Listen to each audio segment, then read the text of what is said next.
What if you could help others to find the power to heal themselves, physically, emotionally, and spiritually? When I started teaching my classes, it was in 2002, and I was just doing the past life regressions and contacting the subconscious part. But then as the time went on and we found how powerful this was and what we could do with it, a lot of the students began saying, you know, advanced past life regression doesn't really tell what it's all about. This is so much more than that. We think you should change the name. So it was a few years ago we decided to change the name to Quantum Healing Hypnosis Technique. And this is the healing technique that we've now been teaching it, well, since 2002, that's 12 years. What if you could time travel with them, visit mythical places or angelic realms, other worlds, other galaxies? Help others to speak to their higher selves. You can. Dolores has taught thousands of people from across the world how to use QHHT, and now you can learn her method by going directly to DoloresCannon.com. And don't forget to mention the discount code MORETALKS.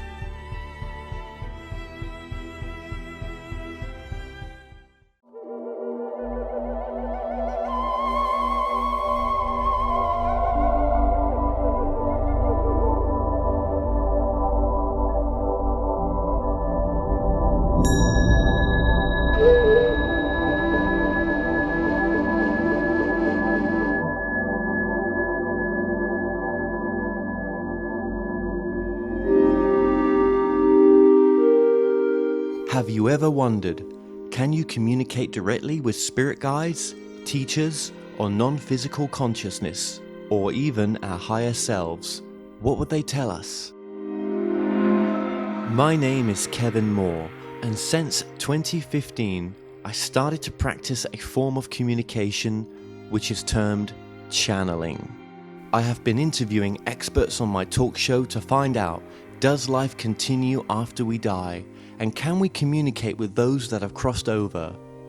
With each expert I spoke to, they all had different ideas. Is there knowledge from the past which could be shared with the present moment? So I thought, why not just speak to the non-physical world directly through channelers around the world? And that's what I set out to do. They Call Us Channelers will take the viewers on a journey into the phenomena known as channeling.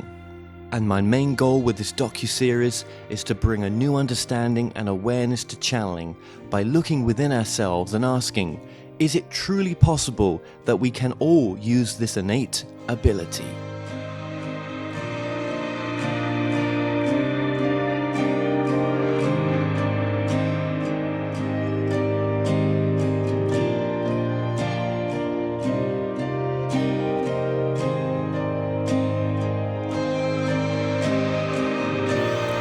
How happy I am to be here. Me too. Yeah. Me too. This is so special right now to be with yourself. I don't, always get this chance to interview you. There's been many times previously where I've wanted to catch up with your work. I got to interview you on 2 of your books, and of course there's been another 2 since then. Yes. I say, let's start from the beginning here for those who haven't watched the previous interviews. We'll link those below as well. Tell us about the story of your mother and how this all happened for you. Well, laying out the groundwork, the relationship I had with my mother to begin with was extremely close. I considered her throughout my entire life my number one inspiration, my spiritual teacher, my best friend. We were literally together just about every day of our lives. So she and I explored many religions together. We explored a number of different organizations because we were both on a spiritual path of sorts throughout our lives. And we got involved in a a church called the Universal Church of Ontology in Jacksonville, Florida. We were there for many years. We were both very active in writing and speaking in this church. This was a church that taught metaphysical principles with a Christian overtone. So when that phase of our life ended, we continued to seek, but it was more an inner seeking. We didn't read a lot of the material that was out there, and before the 80s, a lot of the material was not available anyway. Then it hit the bookstores and so forth big time in the 2000s. But so our life together was based on spiritual seeking, and we had a lot of unusual, what you want to call supernatural experiences together. At the age of 10, I was doing automatic writing, and a segment of that writing is in the books, the only one that I kept, scrap of paper. And this writing was far beyond a 10-year-old's ability.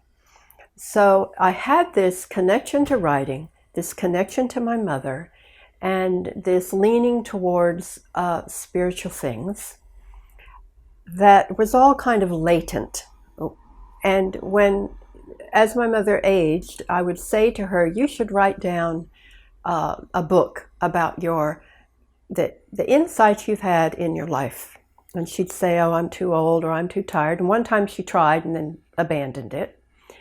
And she would say, well, you should be doing that automatic writing again. And I said, that was when I was so young, and it just has kind of left me. I don't feel that. And we never did anything about it. I took care of her for almost 2 years while she was sick. She passed away in my arms.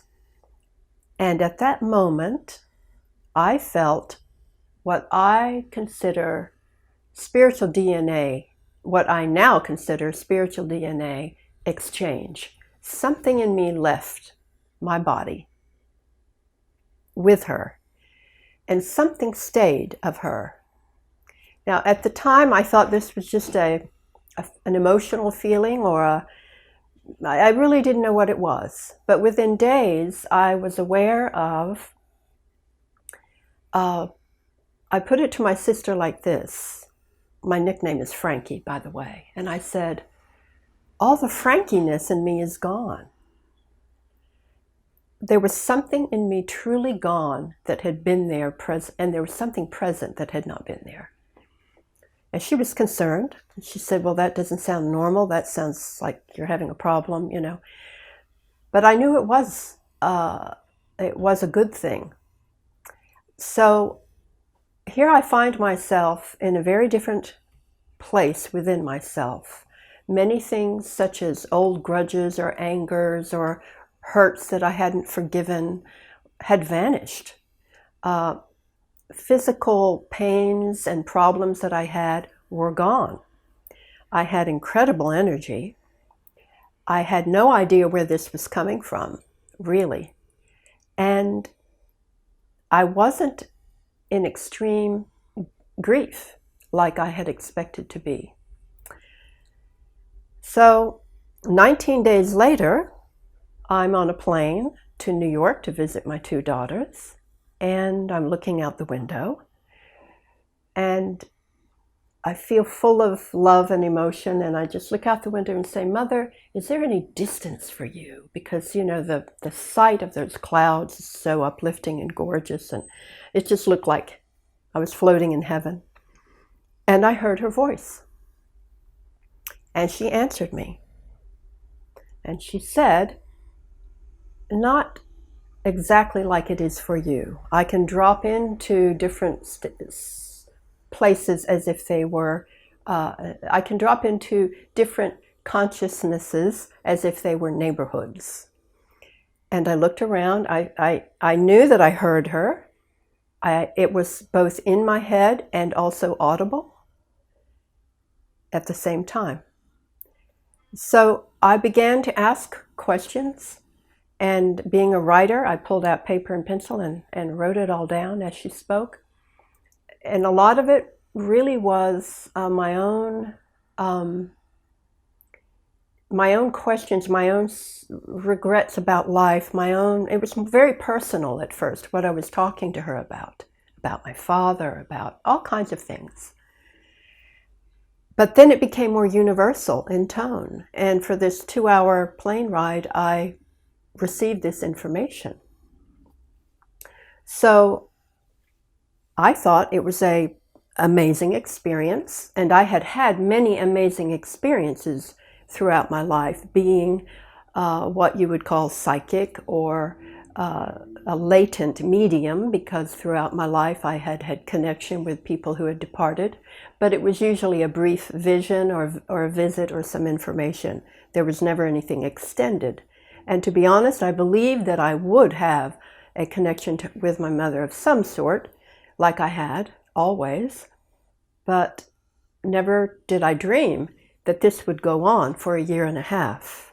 So I arrive in New York, I think, this is ended, but it continues, and it continues, and it continues.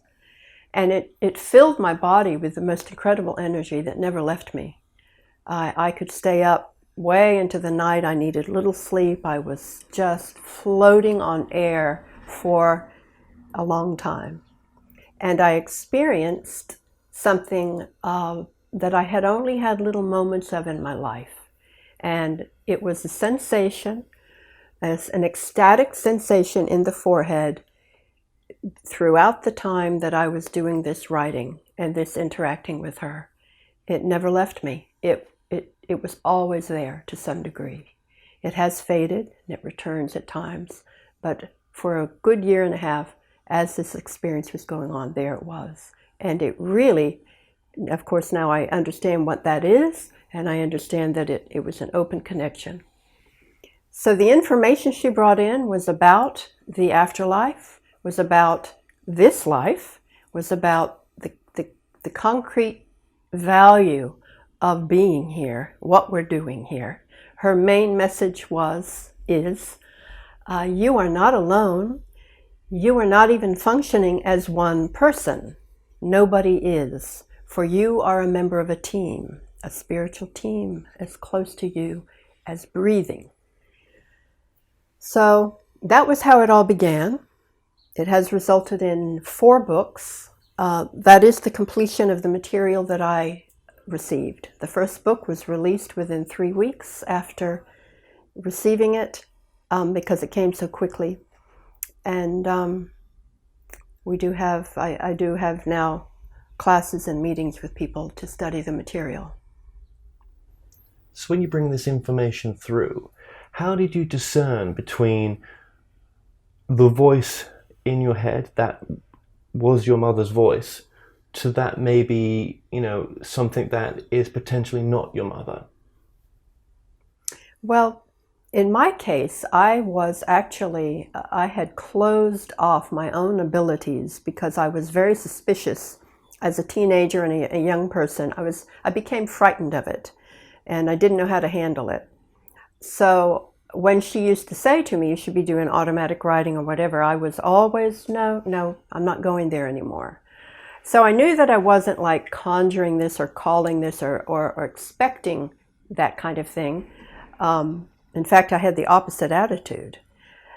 But because I simply was completely different when it occurred, and because there was absolutely no fear and no doubt of the source, I could feel her energy, I felt her vibration, I heard her voice.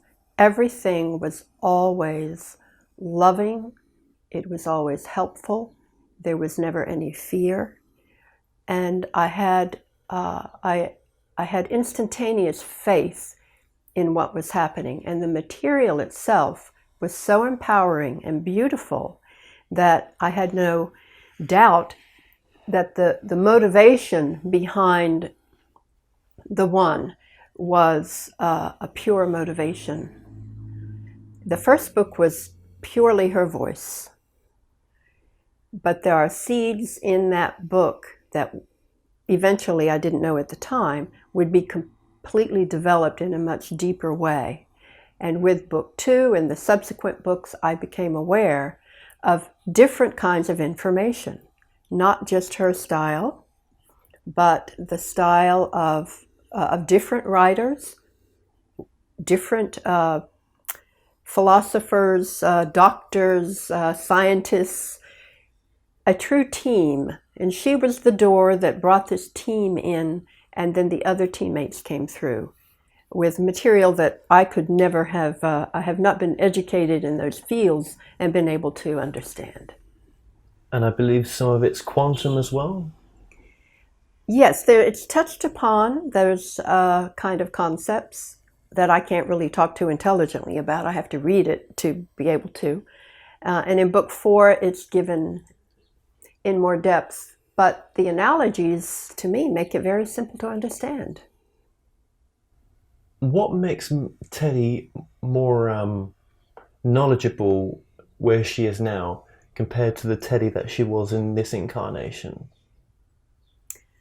Well, as she explains it, because we are part of spiritual teams, when everything that we personally or you personally are developing and learning and going through and achieving, spiritually speaking, in your life, all of that is merged into the mind of the team.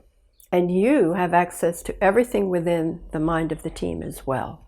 So you have this, 360 perspective, and you, by osmosis, absorb, give and receive all information that you have. So you don't have to incarnate and do every single thing that your teammates have done, because you actually absorb their information.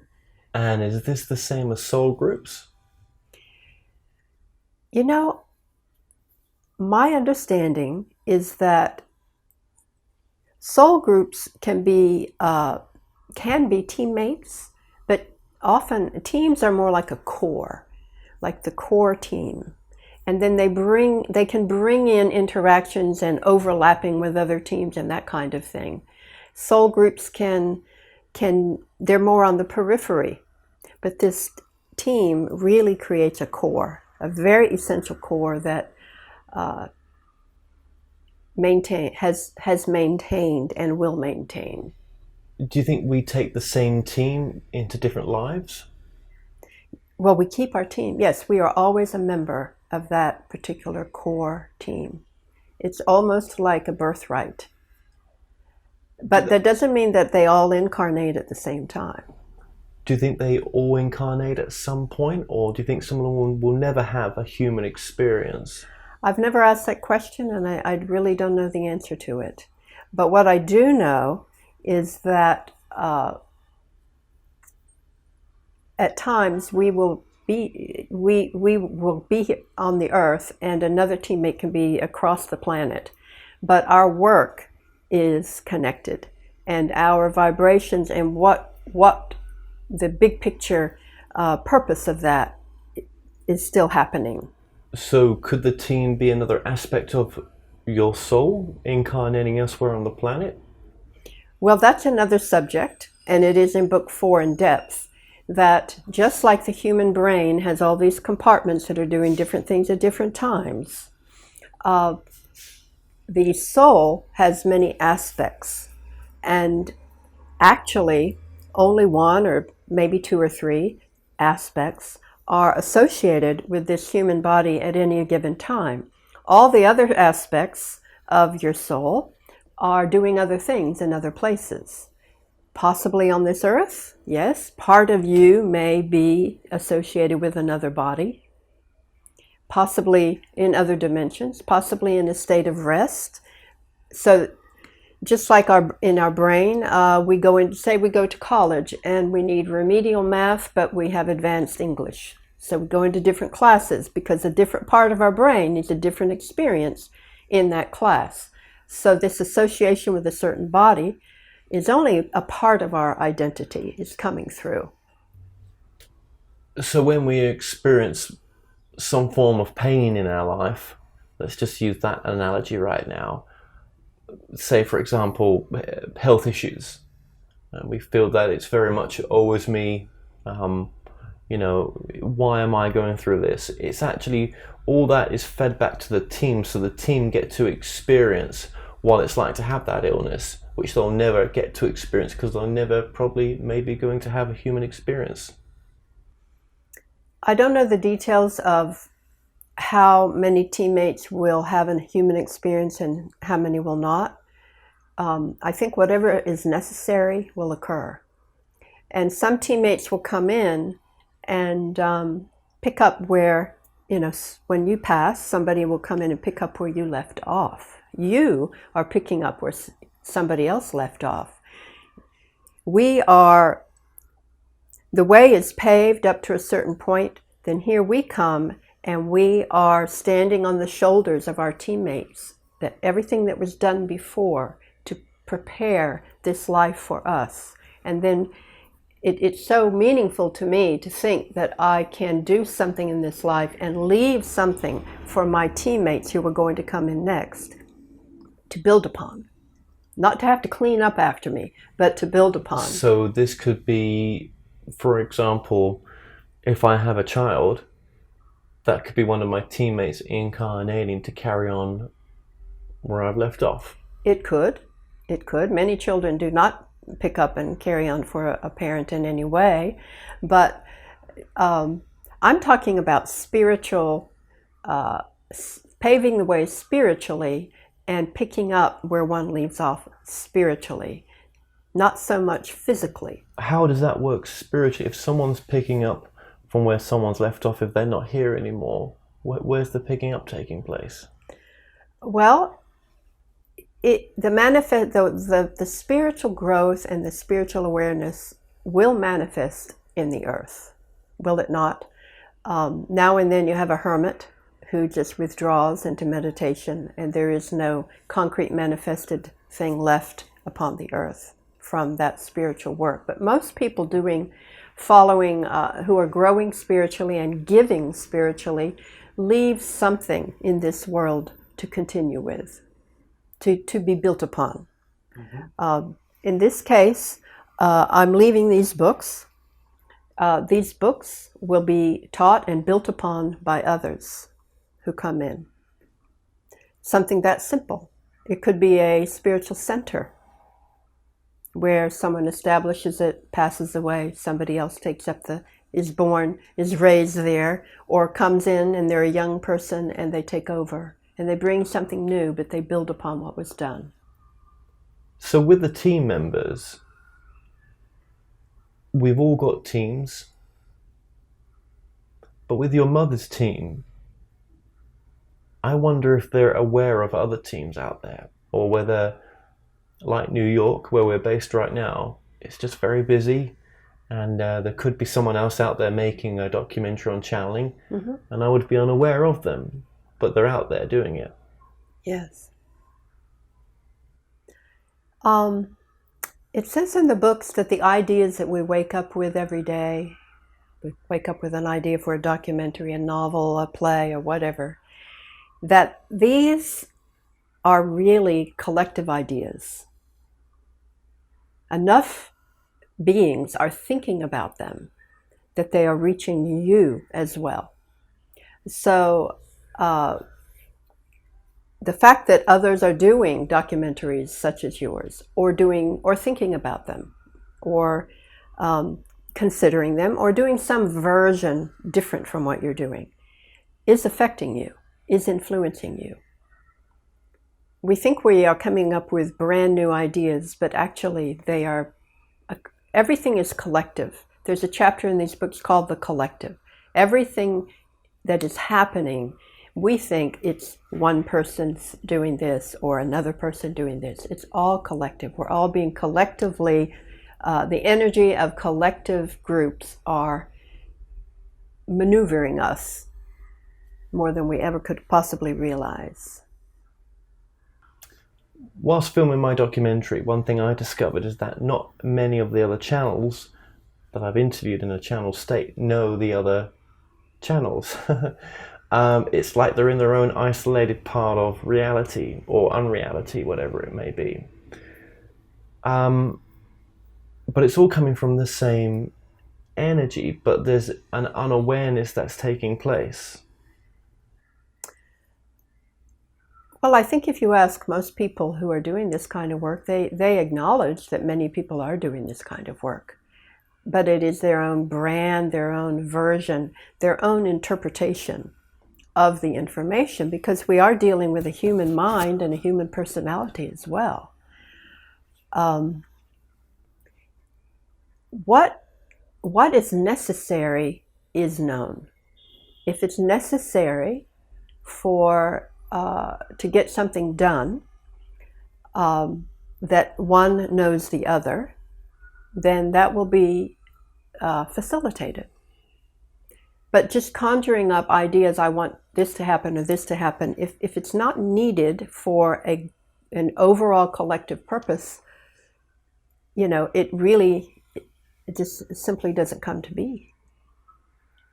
But there are so many levels of consciousness as well. And you're talking about the consciousness of the receiver and the consciousness of the team involved, the group involved.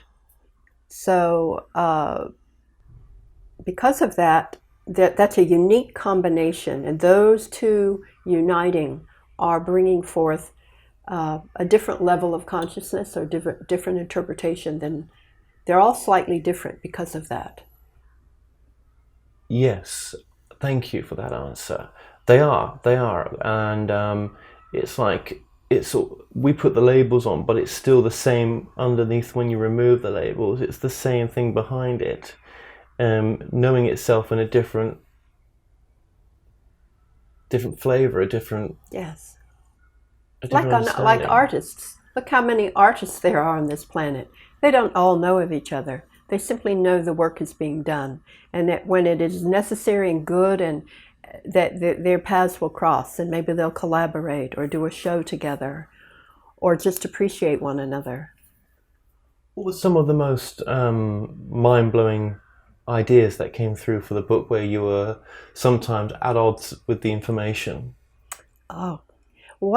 There's a chapter called Layers and Units, which was so odd to me. And it was given to me by this inrush of information, which eventually, as the team became more adept and I became more adept, what would happen would be like I just had this complete body of knowledge rush in, as if somebody was giving you a movie plot, and you could absorb the beginning, the middle, and the end, and all the characters. It was just like one big fell swoop, So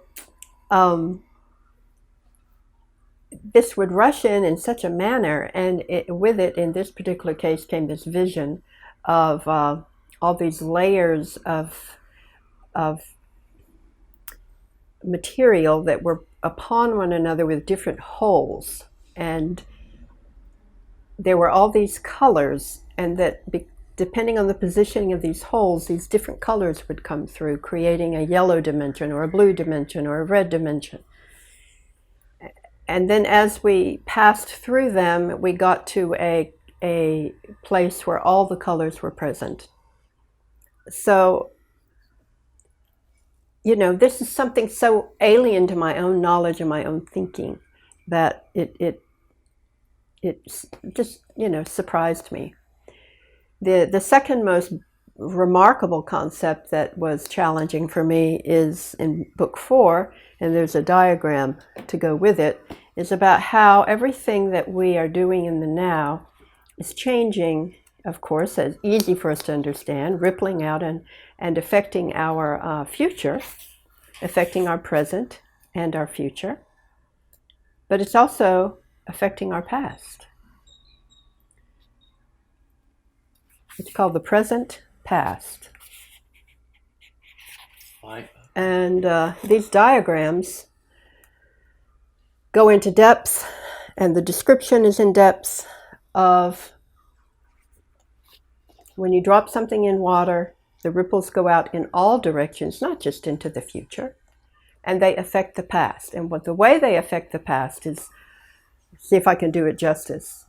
When in the present, when your vibration rises up to a level beyond where you were before and maintains it and is steadfast, then of course everything you're creating in the future, I'll go this way, is going to be of that sort. But it goes back, and the event that occurred that was of a lower vibration is magnetically drawn up to match it. And it's as if that dissolves, as if it never occurred. And this vibration is now the new present past. So what happens is your vibration has united you with another strand of possibility that could have been or would have been had your choices been somewhat different. In keeping with the idea of the present past, in our power is in the now, our power is in the present, because there's only the present, in essence. In the present, our vibration is lifted, not by contemplating anything else but this present moment. And in the lifting of that vibration, we will affect what comes next. Easy to understand. But everything that has ever been in our incarnations is raised with us, so that we don't have here, now, future at the same level, and then we have a slant down to our past. No, it all raises up. It's all one event, because that becomes the eternal now. Otherwise, we would be constantly dragging around this lower level of thought and behavior with us that didn't match our current vibration. And then it was shown to me, and it's in the books, that actually this line we think of as time is actually this way. It's all stacked on top of each other. And it really is all happening at the same time. And that's why we cannot think that nothing has changed in the past time, because it's all linked and it's all transformed. Otherwise, there would be constant lingering vibrations of lower energies that could never be healed. And they are healed, they are raised, they are changed. Do the books talk about parallel realities? The way it's put is something called strands of possibilities. That in any given moment, we have so many possible things that we can choose to do. Right this moment, you can stand up, you can sit down, you can lie down, you could speak, you cannot speak. You cannot even count all the possibilities you have right this second to choose from. In fact, you could sit there for the rest of your life and not even count them, the number of things that you could do in this very moment. If you chose to, you could jump out the window. So because all these strands exist, when we choose one, we are unchoosing the others. However, the fact that they could exist means that they do exist. And that, in a way, there is a place where you're choosing to jump out the window. And an entire new set of results are occurring. So our goal is to align ourselves with the highest and the best choice of the moment, so that we connect with the stream of events that reflect our highest alignment. Because all the streams, all the strands of possibility are there, and we can connect with them. We can go in and out of them. You know, when we make our choice, we connect with a possible strand of possibility. So maybe in some way they are all happening. They're all in potential, and we can join with them and activate them, or not. But they're there. But they're there. Now, other channelers have said that you could call that a looping effect. You could call that another way of talking about parallel dimensions, but it's all said in a different way, but meaning the same thing, it feels like. But from the perspective of that which brings it through, so your mother or her team, they see it from their enlightenment in this way. Yes, it's described as strands of possibilities. Because with our free will, we do have many strands of possibilities available to us this very instant. Why are we choosing to use our time this way and not 10,000 other ways in this moment? So it's about alignment. It's about choice. The choice of the moment. The choice of the moment. Thank you. And I want to say something about that because it's very powerful and important for people who are grieving. 2 essential things to remember.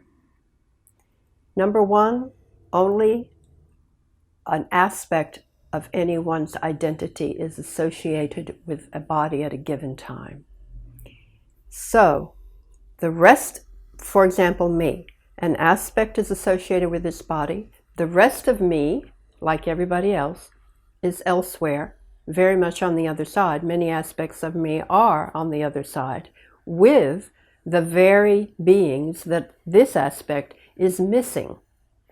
I continue to live and enjoy the company of those who have departed, not from here, but I am with them there. And those, for example, who have lost a child, other aspects of that parent's being is with that child on the other side, playing, laughing, doing everything they love. This aspect that is associated with the body has an assignment to finish here, and will join all of that in time. But there's an assignment. We are representatives of our spiritual team, so we have an assignment for the period of time that we are here. That's interesting, because when I've first started to channel, it said it was an aspect of Edgar Casey. They said it wasn't Edgar Casey, it was an aspect. And that is so logical.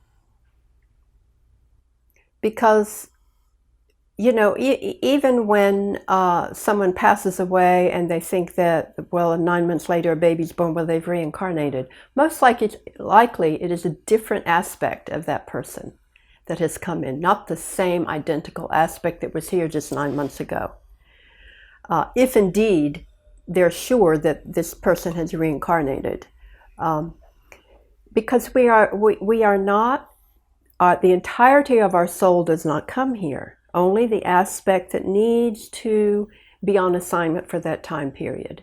And we are not trapped inside our body.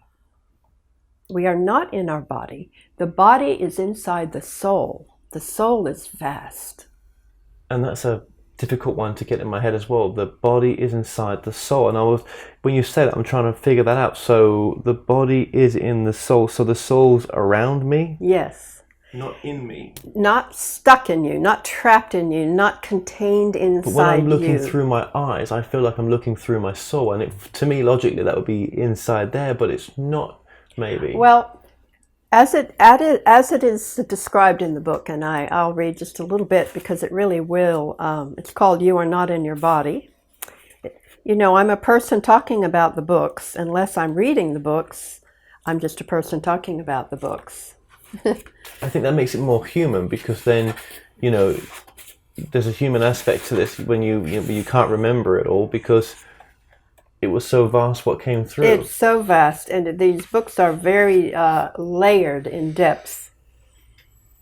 You as a soul are not living inside your body. Not now, not ever. You are actually living outside of the body, around it, beyond it. And while you do flow through it, okay, it does come inside the body, but it doesn't stay there. You are not literally inside it. For the soul is like a stream of water or a powerfully flowing wind moving in many directions. It flows in and out of the body, energizing it, keeping it alive, using it as part of its experience. But it is not fully present in the body and certainly not trapped in it. The body lives within the soul, not the other way around.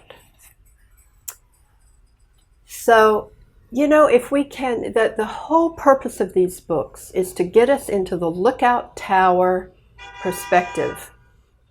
Not the boots on the ground perspective, not the trenches perspective, the lookout tower perspective, and see the vastness of who we are, the vastness of the universe, the vastness of the plan, and to free ourselves from this feeling of being stuck here in this body and this limited place.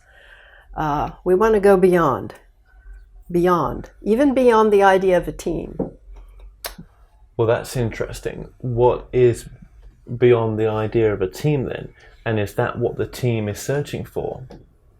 The ideas of the idea of an individual or a group or a team or overlapping teams, which are called leagues, or overlapping leagues, which are called legions, these are constructs to help the human brain comprehend this material.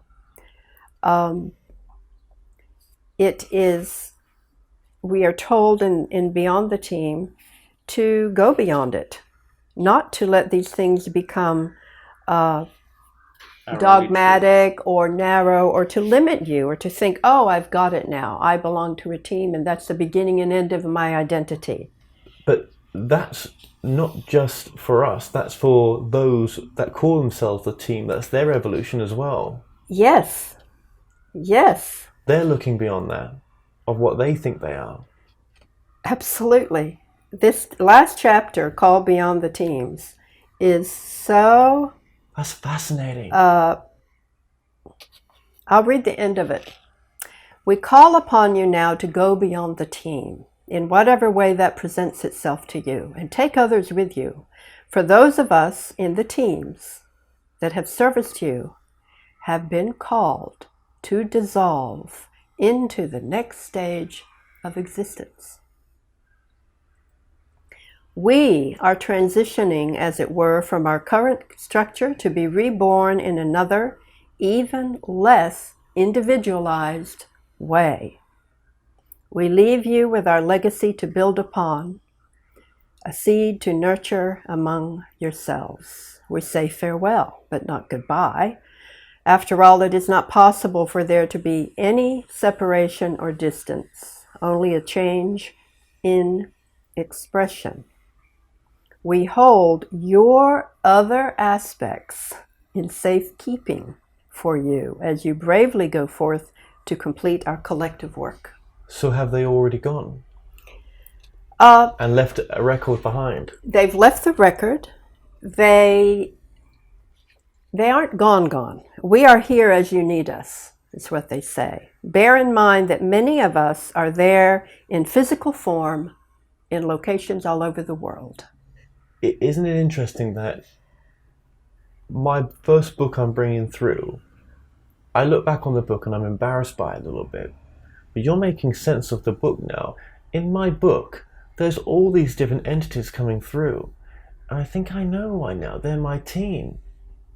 They weren't just some random entities coming through. No, they're like not. My mother's mum, Edgar Casey, the light beings. They were my team. They are your team. I get it, but then why couldn't they tell me that? Why have I got to come to you on this journey to hear that and to know that? They don't seem to give all the answers. It's bits here, bits there, for us to make up our own conclusion whether it's true or not. Oh, I see, it wasn't force-fed to me. Well, the team concept is it's just a word. More important is to get the concept than the word. And you, I think, have been, that concept has been growing in you. Yeah, because this Casey aspect isn't there as much. It's more the group called the One now, which were always there, really. Yeah. They're my team, the One, and their mission or their understanding is to find others in this field to evolve themselves. They're on their own evolution. And now I see even a bigger picture to all the channeling. I see the human side of the channeling, and I think what most channels are missing after interviewing so many is what's beyond what the human side is trying to bring through, and what's the actual evolution of the beings coming through. We just think they're here for us, Yeah. But we're there for them. Yes, in book 1, a chapter called Reciprocal Influences, and it says in here, when you're not in the chapter on you're not in your body, don't think of yourself as being stuck in this body and you're reaching up for light. No, you are flowing in and out. You are there with them already as much. It's not just them coming to you. You are there. There's a chapter called You Are Already There, and they're here. And it seems to me, as I've gone on this journey of 50 something plus now, and there'll be more, that there's something trying to know itself. And these are different aspects of that something. And it wants to know itself. For some reason, it's given us this opportunity on its behalf. But we are also on its behalf as well. We're learning, it's both are learning for the same thing. And none of this is what I thought it was. It never is. It never is. Even they're saying, look beyond the team. It's like it's the lost city of gold. You know, they're looking for some treasure, and it's not what it is. Yeah. When you get there, you find out it's a little different than what you...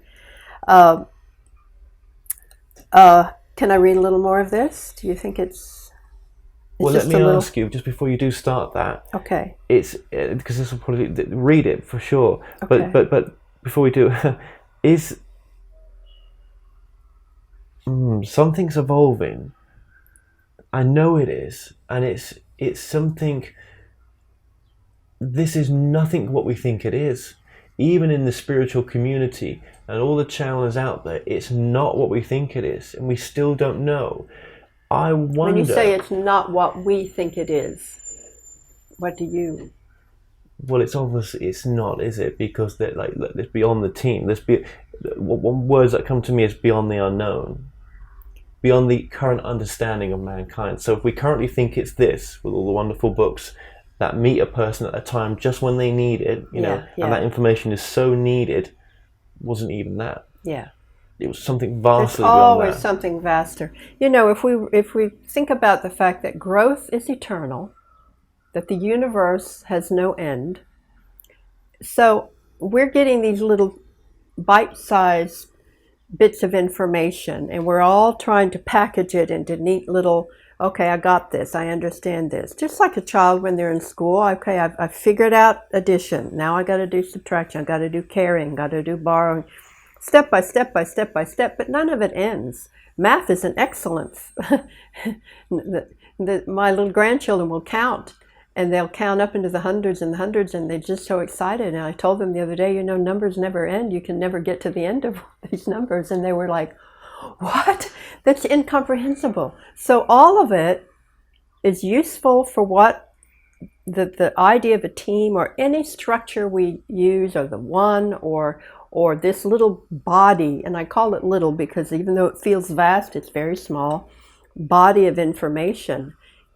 That's not the end of it. And we must remember it's just a step along the way.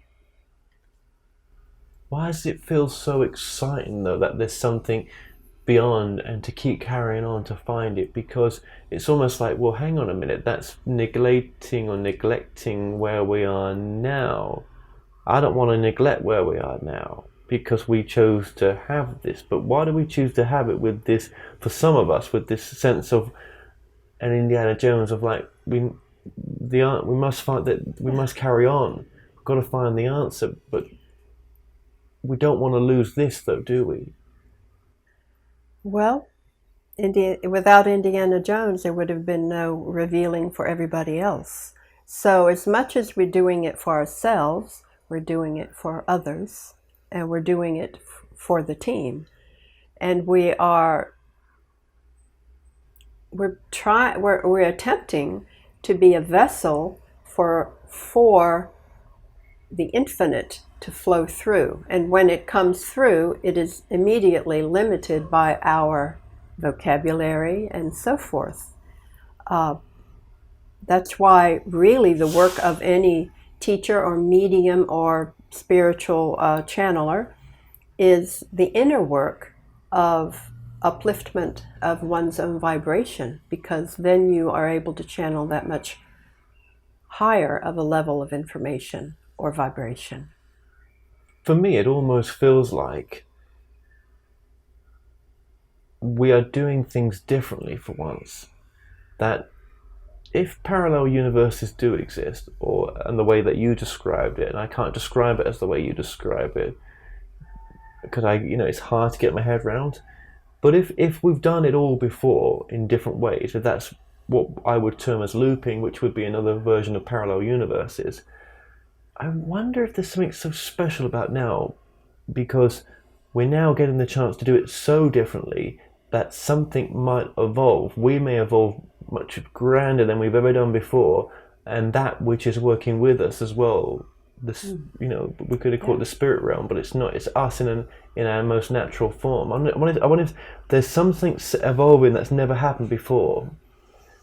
I don't know why I have to think that way. Or maybe I want it to be that way. What you're trying to say, or what I hear you trying to say, is that we're opening ourselves up to this truth that we are not alone, and that nobody is functioning as one being. For we are all representatives of a team. Everyone you see walking down on the streets of New York City today is a representative, in part, of a team. And many of their teammates are elsewhere, and some are here physically near them, perhaps even as a family member or friend, and then others around the planet. When that becomes real, when you really know that you're not just Kevin, and that nobody is just Tom and Sue out there, the world takes on a different shape. It's not just an idea, but a reality. Do you think it's possible that we are going through some sort of experience that something that's never ever happened ever before is happening? Well, see, I think everything's happened. Could it be now happening? I don't mean it's happened in the past. I think everything is happening in the present. So everything that can be, this evolution you speak of, is complete. If you want to call it in the mind of God, it's already complete. And we are just growing in our recognition of that. It's already done. Everyone is enlightened in the mind of God. Everyone is finished. Everyone is enlightened. I don't mean finished as stagnant, but all striving has come to an end because everything is complete in the mind of God. There's some parts of the mission of your team that you feel are coming to fruition or coming to completion. Okay, I'd like to read something that is referred to in the fourth book. It's actually written, the chapter is in the third book. It's a book, it's a chapter called Where Relationships Abide. The essence of any relationship lives, moves, and has their being in a dimension that has no need for a physical channel of expression. Therefore, the relationship you have with another person is a byproduct of the two souls involved, not the two bodies involved. This means that the connections you share with the various people in your life are happening more outside of form than inside form, even when a form is available. You might go so far as to say that your relationships exist in spite of the limitations of form, and definitely not because of them. As you touch, speak to, or look at one another, you assume that you're interacting through the body.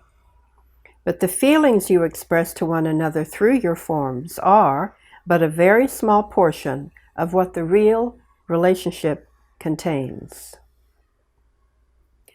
This means that even as you go about sharing with one another through the 5 physical senses, an entirely different kind of sharing is going on simultaneously between your souls. This is so because the body is contained within the soul.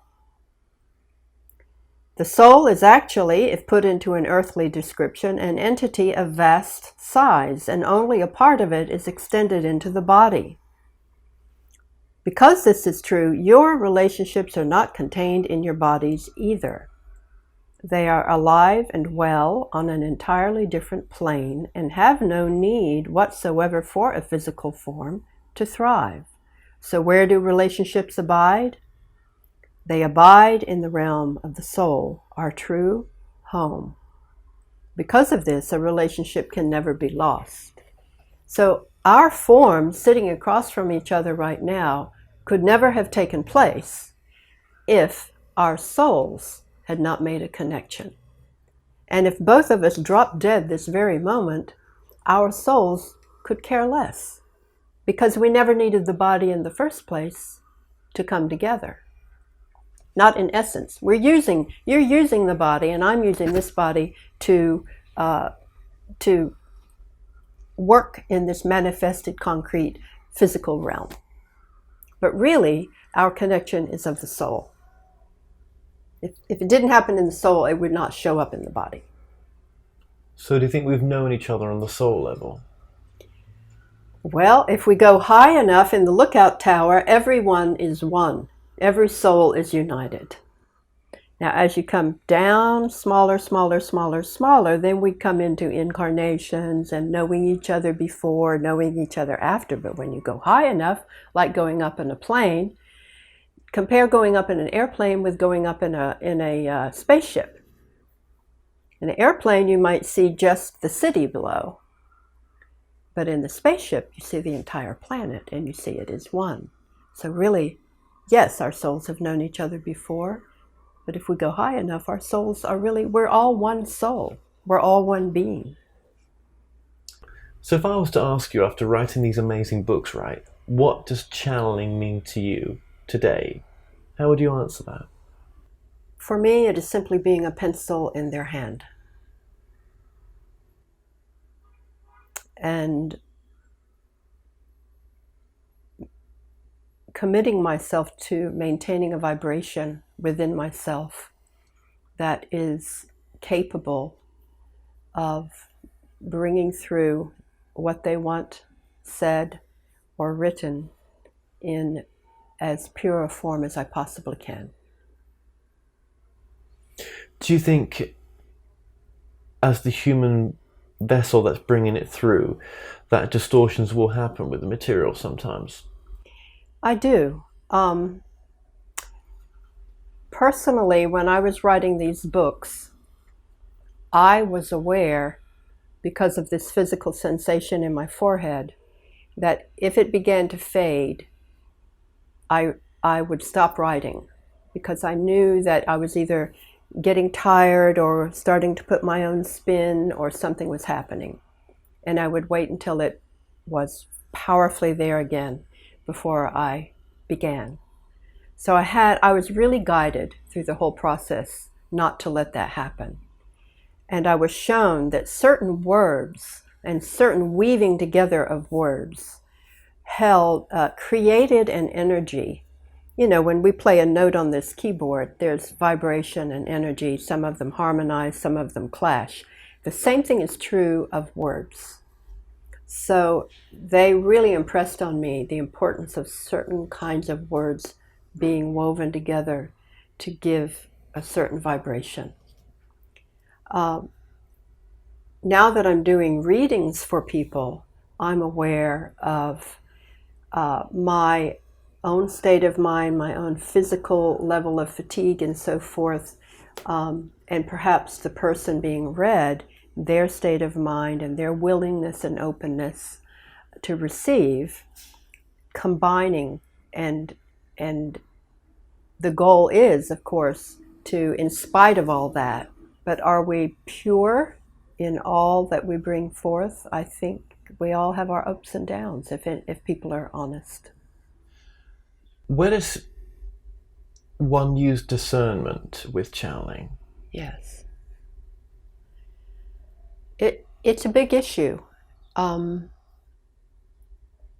because there are so many levels of consciousness and there are so many kinds of vibrations that exist in this universe. So it's very important that those of us who are opening ourselves really work on our own vibration, maintaining equilibrium, inner peace, disciplining our minds and our behaviors so that we are open to the highest vibration we can possibly touch. If at any time a vibration comes through that frightens a person or feels heavy or connected to what you might feel as a bad energy, it's important to close that out with a closing prayer and detaching yourself from that. I personally have not experienced that, but I've heard and read a lot about it. When you channel, do you still bring your mother through? You know, she came through because she wanted to open a door to this full team. And because we had exchanged this spiritual DNA, which I really still cannot describe fully how that happened. Perhaps an aspect was exchanged. And once that was done, she was present, but not always present. And I would say now what I'm able to bring forth is this team. It begins with my mother, and then it opens to the full team, so that things can be explained that might not just be, every aspect has its gift. It's sort of like belonging to a team of people, and one can do the sound, and one can do the lights, and one can do the singing, and one can do the playing, and everybody has a gift. So it depends on what we're trying to find out, who might really need to come through. So when you're giving your readings, how's that working in a sense? Is mother coming through, or is it a totally different kind of energy? In a reading, I am opening myself to the team associated to the person I'm reading, so that guidance and information for them can come through. Now, what the process is, whether their team is communicating to mine and then through me, I'm not really sure. I do feel the presence of my own team as well. But at times there are departed loved ones who want to communicate with that person in the readings. At times it doesn't involve that. It is simply information for that person about their life, their spiritual path. Is there anything really important that we've missed out that you'd like to include, that we could include, or... I mean, there's loads, isn't there? But we're trying to... I want to be sure that I stress that these books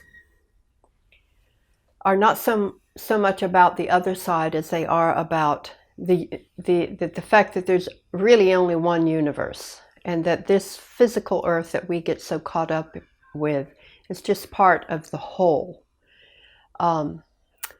They are based on love and forgiveness. The point about forgiveness is really stressed, because when we do not forgive, we entangle ourselves to that person or that vibration of that condition that we're not forgiving. We entangle ourselves further. And that is why forgiveness is so important. It's a disentanglement.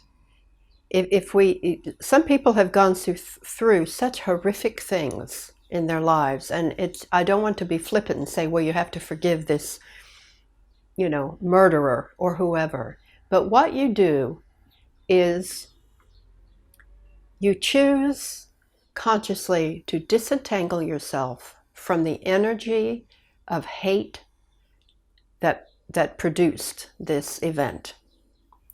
And you pre-forgive every day. When I wake up in the morning, I send out pre-forgiveness into my day so that anything that comes along that might anger or frustrate me, that I've already forgiven, because I do not want to be entangled with the vibration. And if I am constantly holding grudges or thinking towards that person of frustration and so forth, I'm just putting myself like glue to that energy and to those people.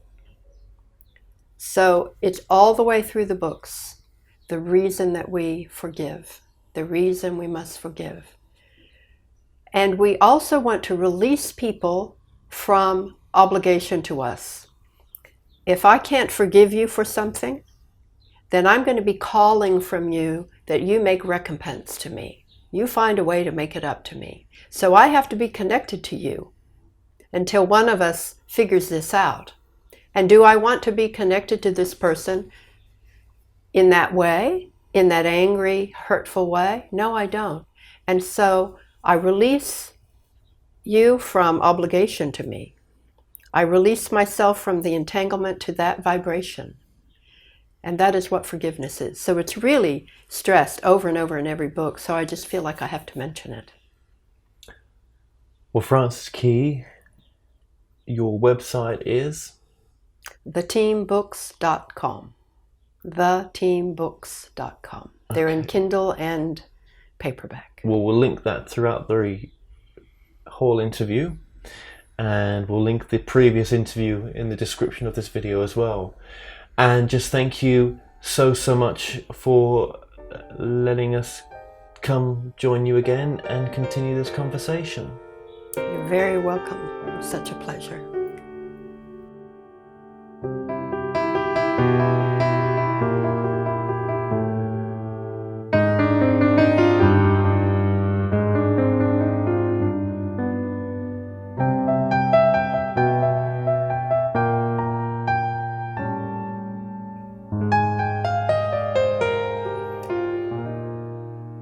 I think it's time that more was said about keeping a sense of humor. I think it's time that more was said about joy.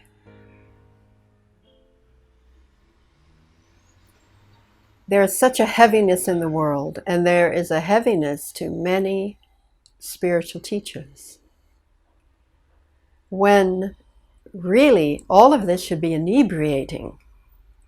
It should be causing fireworks to go off within the soul.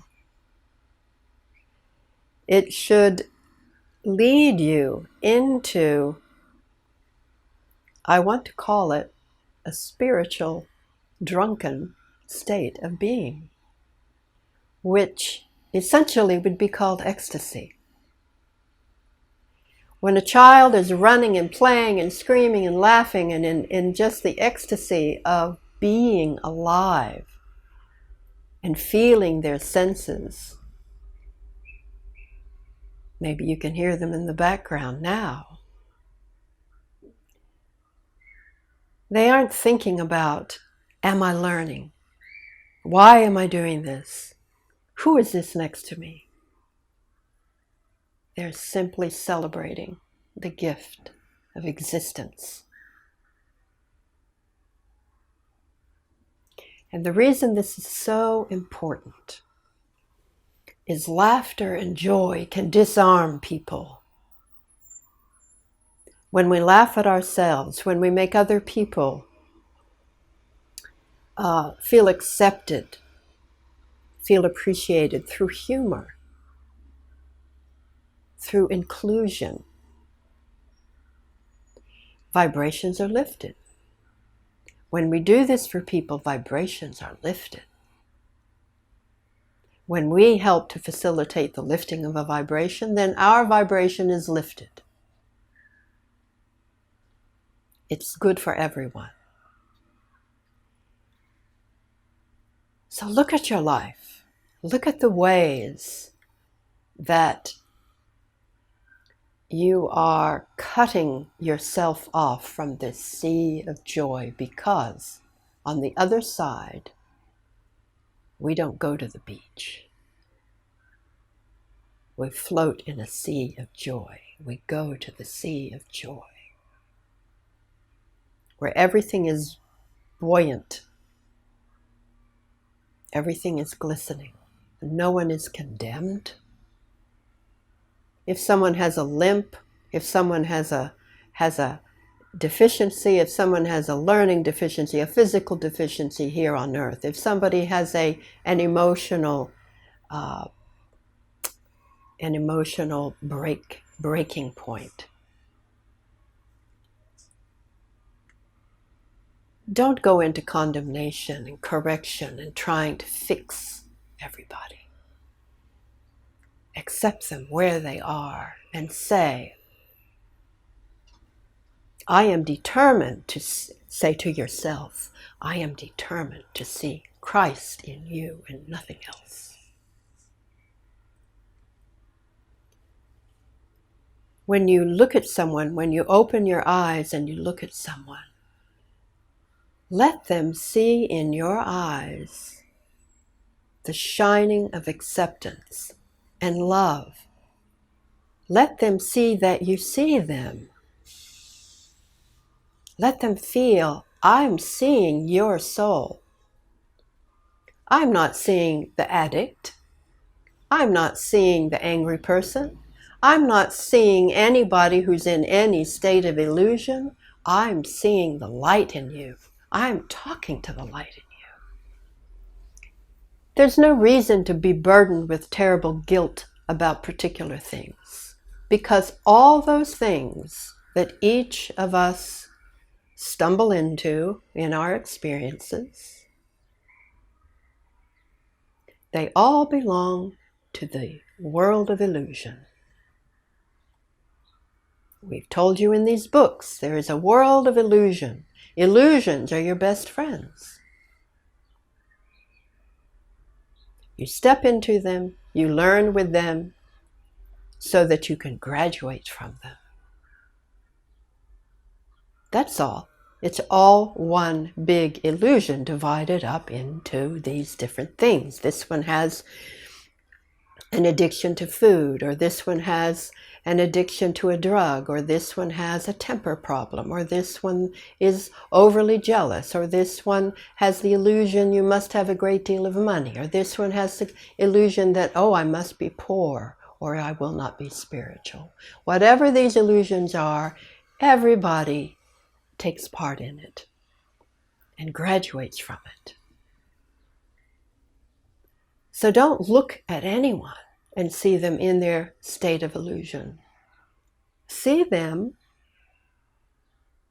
beyond the illusion. See them for who they truly are. Communicate that acceptance, communicate that joy. When we're condemning people, we don't feel joy. When we're seeing them, we can't help but smile.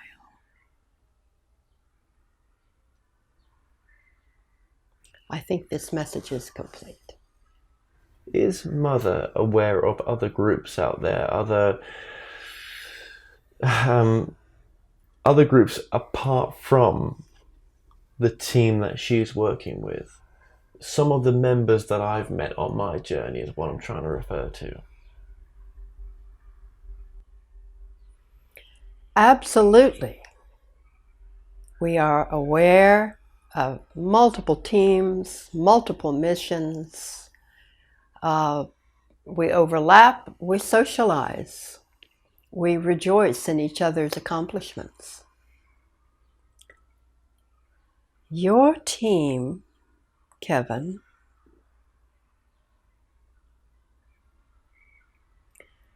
your team really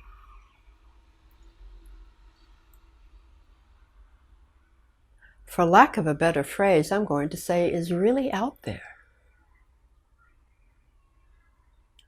They are exploring things far on the edge.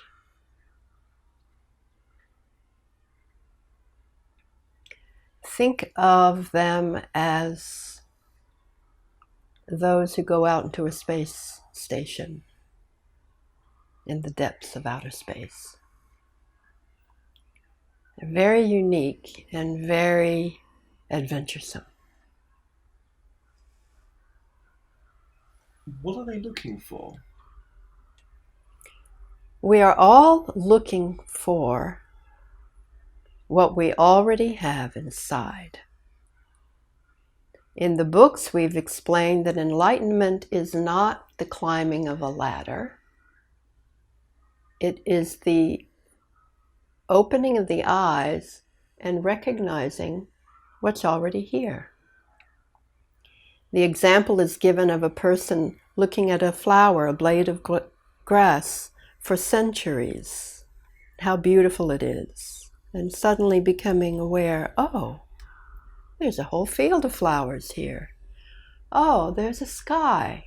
It's simply becoming aware of what already is. So all of us are doing that in our own niche. And your team is, while many of us are looking in the field, your team is looking in outer space. Beyond the field. Yes. And their questions, their thrust for that drive is coming through me. And they're using me as a vessel. Yes. But they're not having a direct contact right now. There is some other form of contact going on. With you. To you, through them, through me. If I was to channel now and communicate directly with them Yes. through Francis to you, that would be a different form of communication. You are their representative. You don't have to channel to represent them. But they like to talk, I think. They like to talk. They like to talk. There are many teams. There are many teams searching in the part of the galaxy, perhaps, that they're searching. It's very funny you say that, because that was exactly what it felt like when I channeled them with another channeler. They were out there, so far out there, in some unknown, unfathomable place where they were. But their need to want to find others was their thrust, was their thirst. But you say they already know them. That felt to me when channeling them that they were like, woohoo! They know they're there. They know they're there. Whether they're having direct interaction, I'm not sure. I would say that they know they're there. You see, we discover what we're ready to discover, and we do what is necessary. Why do you know the others, or you seem to know the others? Have you already traveled where they're going, or? I could if I chose, but I don't. My choice is the realm I choose most often to be in, on the other side, is a realm of color and music, a realm of compassion. It's where I choose to be. I feel this is Teddy coming through much more right now. And if that's how you choose to be, which sounds lovely, by the way, right? Why the hell am I stuck with these lot then, choosing something quite different? I want to say they're cheeky lads. They're cheeky lads. They are the scouts of the universe. And they're delightful. They're scouts.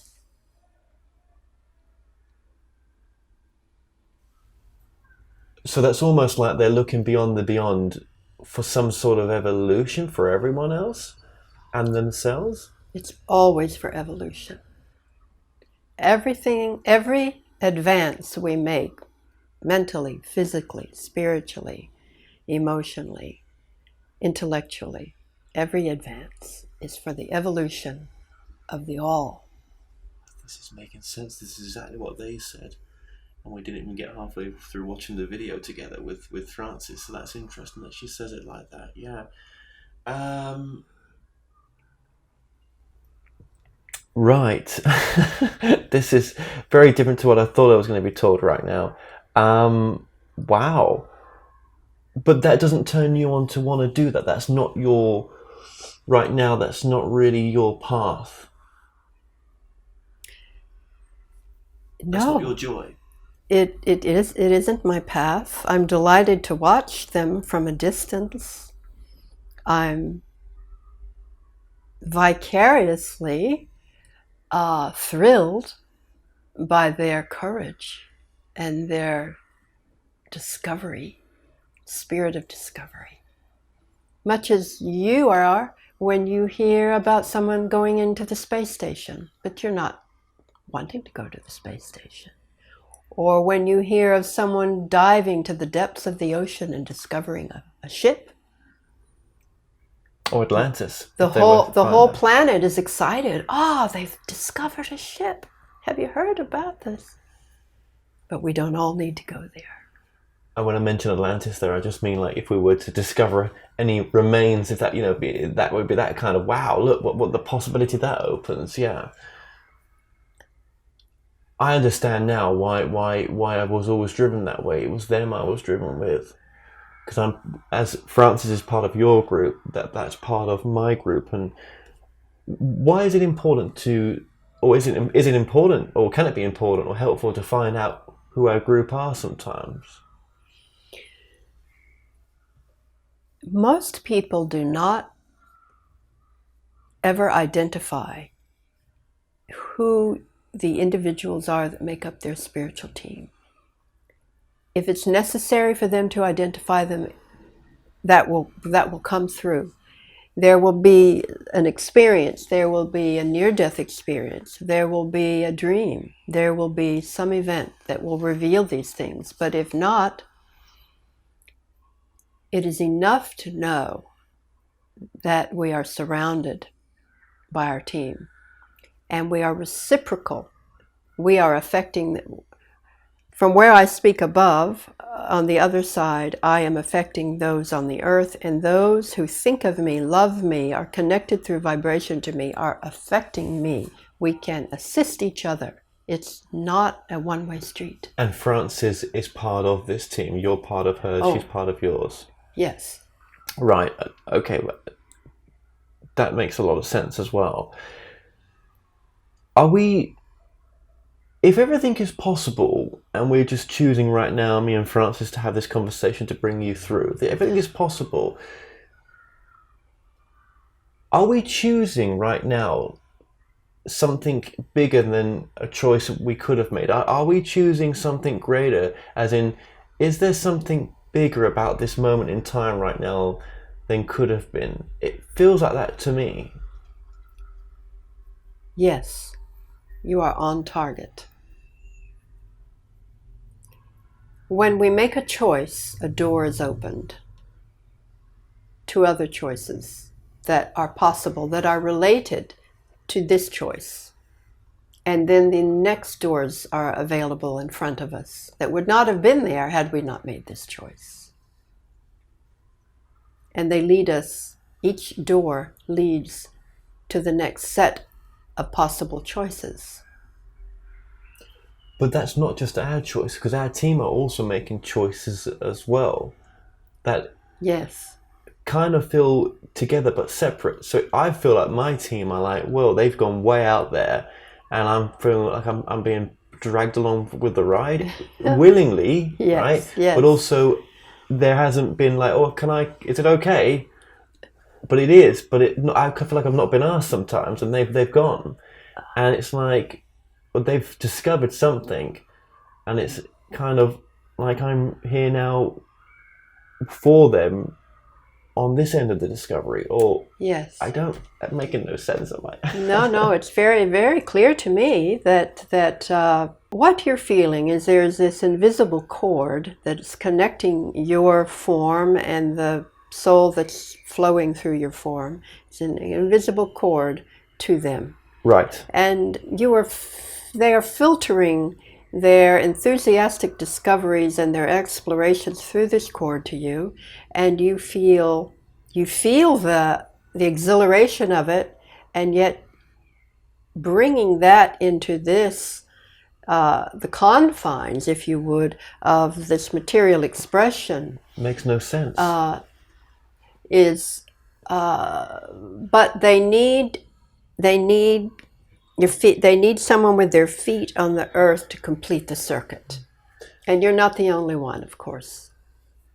No, there's probably other aspects of me out there. And aspects of them out there. And aspects of them out there. And when I just rushed in there to kind of talk over you to say it makes no sense, and what I mean by that is to try to put this into words, my own words. I just get so lost sometimes because it's I feel like I'm in territory that's not many people are going into, and it's kind of when you it's trying to set a foundation that's helpful to people as well. Yes, make it applicable. Right, because why does it even matter? Yes. Why does it matter? What matters is your intention. And your intention will open the door to what is appropriate to occur or come through. If we just focus on our intention, it will take us where we need to go. And it will bring to us what needs to come. All right, well, it's simple then. It's going beyond what we currently know and breaking a barrier so that we can go beyond that comfortably and that there is more. Yet I go to some conferences, what I've seen other people at, and people are stuck at a very low level. But then if I'm representing something much higher, maybe I've just not met those people yet who are wanting the same thirst for something more. All the pieces of the puzzle will come together.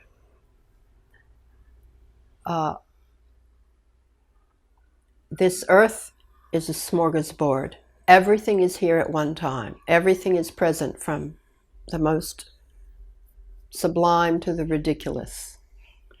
And there's very little response in humanity. There are very few people on the earth who have enough discontent, have enough yearning and reaching to want to go beyond what is already there. And so it is unique. Your team is unique. You are unique. And what they're doing is not commonplace.